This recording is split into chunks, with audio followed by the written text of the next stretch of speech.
Have you ever dated an avoidant attachment style and wondered why won't they open up? What is taking them so long? Well, if this sounds like you, in today's video, I'm going to go through big secrets that will actually help your avoidant partner break down their emotional barriers and unlock deeper connection in your relationship with one another. And we'll talk about practical strategies essentially to create more trust, improve communication, and also improve intimacy with somebody who may struggle to really open up and be themselves.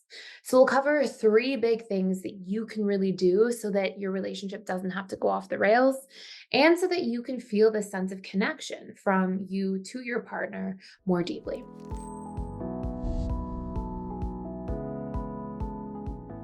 So, one of the first things you want to understand is that although your avoidant partner may seem aloof and it may seem like they are unaffected by everything, this really is not the case. In fact, they are actually more sensitive to criticism than any other attachment style as a general rule, meaning that they really take criticism to heart, even though they will be so stoic that you may not realize it. And they really yearn for safety and harmony in their relationships. They fear conflict, want to avoid it at all costs. And so we may think that the dismissive avoidant is unaffected by everything, but this simply is not the case. So, one of the first things that you can do when in this dynamic is practice being accepting. Okay. Now, we can be accepting while also communicating our needs. These are not mutually exclusive things as people would often think. And what I mean by this is you can say to somebody, hey, I really appreciate so many things about you in the relationship. And I have a big need for certainty. Can we work on communicating more frequently? That is you being accepting and kind, but also making sure you're communicating your needs. And the more often you accept and then you bring healthy communication framed in that sort of positive way to your partner, the more they will feel a sense of safety in your presence. And what I mean by this in more detail as well is that as a general rule, you want to be able to make sure that you are communicating in a way that is framed in the positive. So this can bring us to point number two. So point number one is to be really accepting of your partner, and accepting also means allow them to be themselves around you. Like if they have something that you can tell they're sensitive to or shaming themselves for, normalizing it is a great way to create a sense of acceptance. So let's say, for example, that your partner binge watches television on Friday evenings and they're really embarrassed about it that they watch so much like television. You may say, hey, like everybody has their things. Yours is TV. That's fine.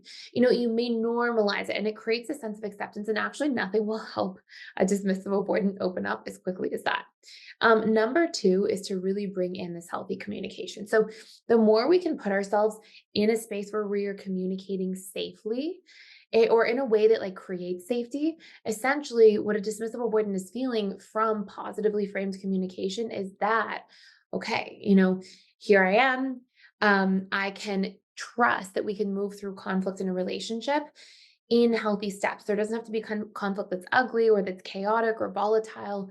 And I can have a conversation and we can talk about needs directly in a relationship, while also ensuring that this is done in a way that's harmonious. So remember, I said earlier, they really tend to want this like harmony, and they really tend to want this sense of safety. So when you can communicate in a healthy, stable way, still about your needs, still about what you want, still about whatever you feel like it might be missing in a relationship, this will allow the dismissive avoidant to better hear you, but also to feel safe in your presence and start lowering their walls. So acceptance and safe communication are huge. Now, before I get to number three, I actually have a course you can check out fully for free, just for a limited time.